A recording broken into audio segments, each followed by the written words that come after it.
On avait vu dernièrement comment Netflix comptait implanter la publicité sur sa plateforme. On va voir maintenant comment il compte lutter contre le partage de comptes. On voit ça ensemble.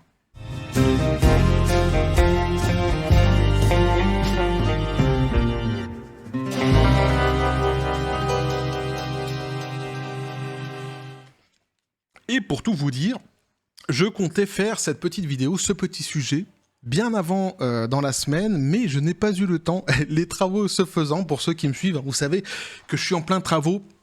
Et ça fait un mois, je suis au bout du rouleau, les copains, je n'en peux plus avec ces putains de travaux. C'est un sketch. Je vais vous faire un petit topo vite fait, même si pour la plupart, je suis sûr que vous vous en battez les Dragon Balls, peut-être même tous, mais je vous fais quand même un topo vite fait. J'avais trouvé des ouvriers que je pensais compétents, j'avais signé un contrat avec eux, ils s'étaient engagés à faire les travaux eux-mêmes, très important parce que ici, ils ont tendance, peu importe les travaux que vous avez à faire chez vous, à vous dire qu'ils sont capables de le faire. C'est-à-dire que vous voulez faire une cathédrale, si c'est possible, on est capable de le faire.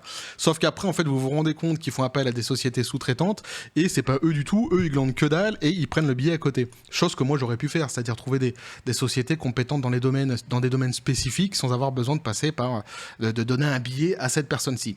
Et donc, hein, il m'avait précisé que si c'est moi qui fais. Et évidemment, vous vous en doutez bien, le jour des travaux arrivant, on s'est rendu compte qu'en fait, il faisait appel à des sociétés de sous-traitance. Et c'est pas lui du tout qui faisait les trucs, il glandait que dalle, le mec. Mais vu que le travail était pas mal, je me suis dit, ok, on va laisser faire comme ça, c'est pas grave, on va aller jusqu'au bout. On est des bons joueurs, on va dire.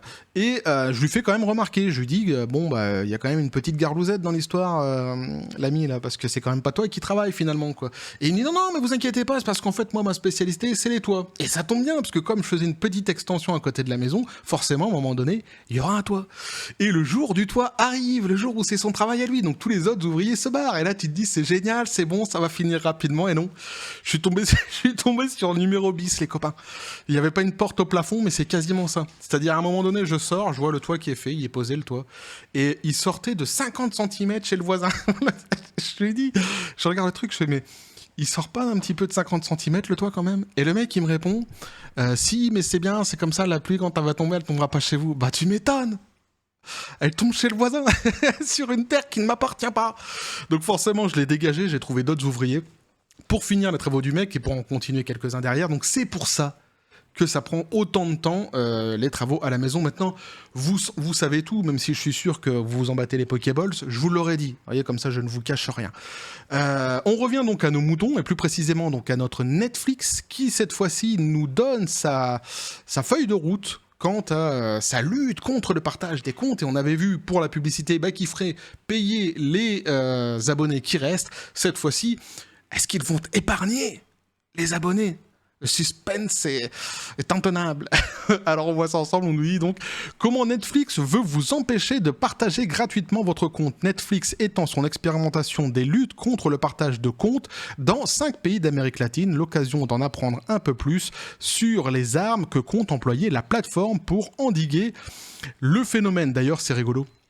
Enfin, c'est rigolo, je sais pas, mais les lieux qu'ils ont choisis pour justement expérimenter leur fourberie, c'est assez incroyable. Petit café des copains, comme toujours. Nouvelle tasse. Cadeau de mon épouse, choisi par les enfants. Eh ouais.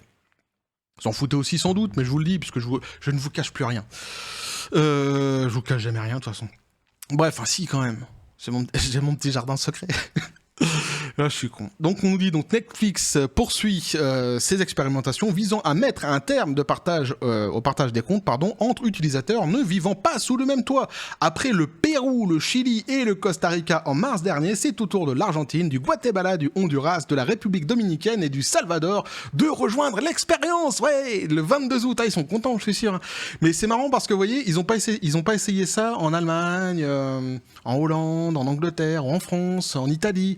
Non, le mec il s'est dit, ils se sont dit, comment, mais pour le truc qu'on veut faire là, le truc qu'on veut leur mettre, vous connaissez des pays? Oh ben, pourquoi tu le fais pas dans le pays là? Mais si, là, le truc là, le pays où ils ont des gros chapeaux là, mais non, pas les tata yo-yo, t'es con toi. Le Mexique.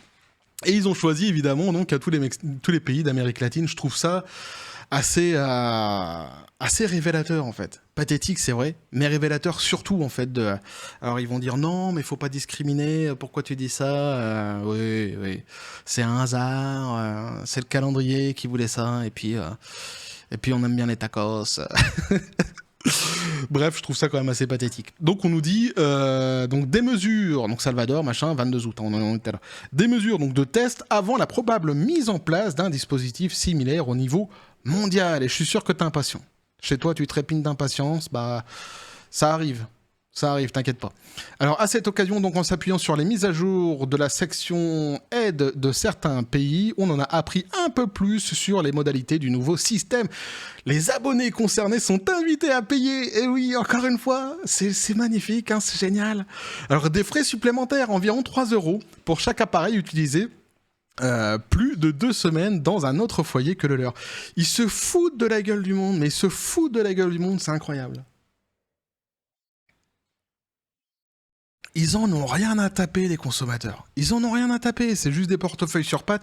Il n'y a aucun sentiment, aucune compassion, parce qu'on va voir que le système qu'ils ont mis en place, en fait, tu peux le mettre en place sans payer. Alors, des vacances, d'accord, mais pas plus de 2 semaines, nous dit-on. Et oui, ça aussi, c'est quand même assez magnifique. Alors, cette mention temporelle répond à une inquiétude exprimée lors de la première phase de test concernant les utilisateurs souhaitant accéder à leur compte pendant leurs vacances ou en déplacement, par exemple. Eh oui, il faut y penser quand même. Le consommateur peut parfois aller en vacances, même s'il doit travailler beaucoup pour pouvoir payer Netflix, il lui arrive parfois d'aller en vacances, et oui. Alors cela implique cependant donc que le compte n'ait jamais été utilisé auparavant. Sur ce lieu, les résidences secondaires ne comptent donc pas. Au-delà des 14 jours, l'appareil sera bloqué et l'abonné devra payer pour continuer à y recourir. Alors, je me suis fait cette réflexion. On peut pas, en fait, si j'ai bien compris, utiliser 2 fois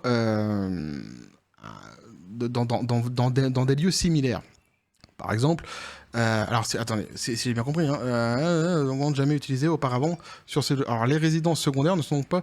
Alors voilà, sauf si c'est une résidence secondaire. Si tu dis que c'est une résidence secondaire, nanani nanana, il n'y a pas de souci. Mais que se passe-t-il si tu passes toutes tes vacances au Cap d'Agde chez Tata Josiane ou à Lorient chez Tata Daniel?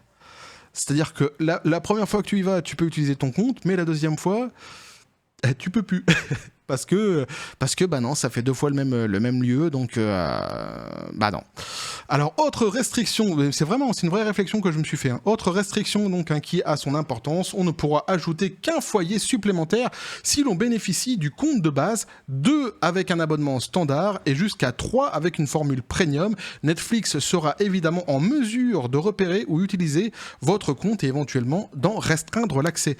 Donc il faudrait ajouter, ça répondra à ma question, il faudra ajouter donc le logement de Tata Daniel et si tu as décidé de passer, ouais c'est ça.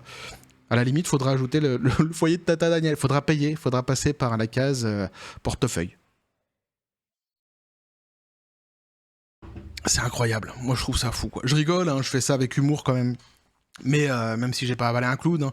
mais, mais moi je trouve ça quand même assez pathétique. Franchement, je trouve ça vraiment, c'est un truc de dingue quoi. On nous dit donc comment Netflix donc compte s'y prendre. Netflix en a profité pour expliquer un peu plus les détails, comment il procède pour détecter le foyer supplémentaire. Tout repose sur un recoupage des identifiants, des mots de passe, des adresses IP et de l'activité du compte. Donc t'es fliqué à mort. Alors on le savait qu'on était déjà fliqué, hein. Mais au moins là maintenant les choses sont claires. Hein. Un outil serait donc par ailleurs en cours de développement pour faciliter les transferts de comptes et ainsi éviter de perdre ses listes, recommandations ou historiques en passant d'un simple profil gratuit à un foyer supplémentaire payant. On nous dit donc le partage généralisé des comptes entre différents foyers tel qu'il a lieu aujourd'hui compromet notre capacité à long terme à investir dans notre service et à l'améliorer. Se justifie donc Sheng-Ji Long, l'un des pontes. Il y a beaucoup de pontes d'Avignon de Netflix. C'était dans quoi que j'avais cette blague à la con? C'était dans un film aussi. Pas que je me trompe de film parce que ou même d'auteur de film, de réalisateur, parce que sinon on me dirait que ma culture cinématographique n'est pas comment ça me discrédite. Petite blague, certains comprendront. On nous dit donc, est-ce vraiment donc le meilleur moment? Mais d'ailleurs, je me suis fait cette réflexion dernièrement avec quelqu'un qui me suit sur la chaîne, sur la dernière vidéo que j'avais fait sur Netflix, justement, dans les commentaires. On s'était fait cette réflexion sur l'ergonomie de la plateforme, qui est à chier, faut dire les choses comme ils sont. C'est vraiment, c'est fouillis, c'est nul, c'est mal fait. Au lieu de s'échiner, en fait, à trouver des moyens de faire payer encore plus les gens, peut-être qu'ils devraient commencer déjà par ça, en fait, par essayer de travailler l'ergonomie de leur plateforme. Visiblement, c'est pas, franchement, je vous assure, on a vraiment l'impression qu'ils en ont vraiment rien à foutre. Ils en ont rien à battre des consommateurs. Mais vraiment rien à battre. Il y a que l'argent qui les intéresse. Bon bah ça, vous allez me dire, je suis naïf peut-être, mais bon quand même, quand tu fais un service, normalement quand tu offres un service, il faut quand même tu prends de l'argent, mais il faut quand même qu'il y ait des rétributions derrière. Là, ça devient de pire en pire, je trouve. Netflix, c'est vraiment extraordinaire. Qu'ils se fassent racheter vite, ça serait peut-être mieux pour eux parce que c'est de pire en pire. C'est mon point de vue à moi, pour ceux qui adorent payer et dépenser leur argent pour tout et n'importe quoi, je suis sûr qu'ils vont être super contents. Est-ce vraiment donc le meilleur moment, nous disait-il donc, Reste à voir comment ce nouveau règlement sera reçu, c'est n'importe quoi mes cheveux, dans les pays actuellement concernés donc, et par extension dans le reste du monde une fois la pratique généralisée. On parle d'un lancement en fin d'année, fin mai, une enquête de Rest of the World au Pérou avait mis en lumière les difficultés rencontrées par Netflix pour déployer ce nouveau programme, tu m'étonnes. Alors on nous dit donc des abonnés pas tous logés à la même enseigne, des incompréhensions quant à la notion de foyer, je vous dis même moi je me suis perdu un petit peu dans leur explication, des associations de consommateurs qui s'agacent, difficile de ne pas imaginer un schéma similaire après sa globalisation. L'échelle ne sera alors plus du tout la même pour une entreprise déjà en pleine crise de confiance, pas sûr que ce soit le meilleur moment pour de tels changements.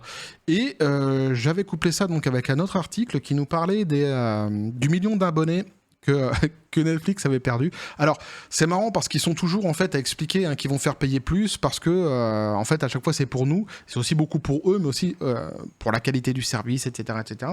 En réalité, on a vu qu'ils avaient perdu quand même dans d'autres vidéos que j'avais fait pas mal d'abonnés à cause, notamment entre autres, pas que, mais entre autres, et pour beaucoup à cause de l'idéologie woke, le virage woke que la plateforme avait prise, qui avait été complètement, je le répète à chaque fois, mais c'est important, accrédité par Netflix. Netflix eux-mêmes ont dit, c'est à cause de ça qu'on a perdu pas mal d'abonnés, mais ils continuent à nous expliquer quand même qu'à côté de ça, les abonnés qui vont rester vont devoir raquer davantage.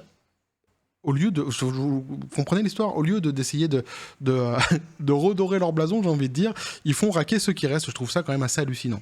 Donc, dans le petit article que j'avais vu à côté, on nous disait donc qu'ils avaient prévu pour le deuxième trimestre de perdre 2 millions et ils ont perdu à peu près 1 million. Donc, ils sont contents. Il y a une raison à ça.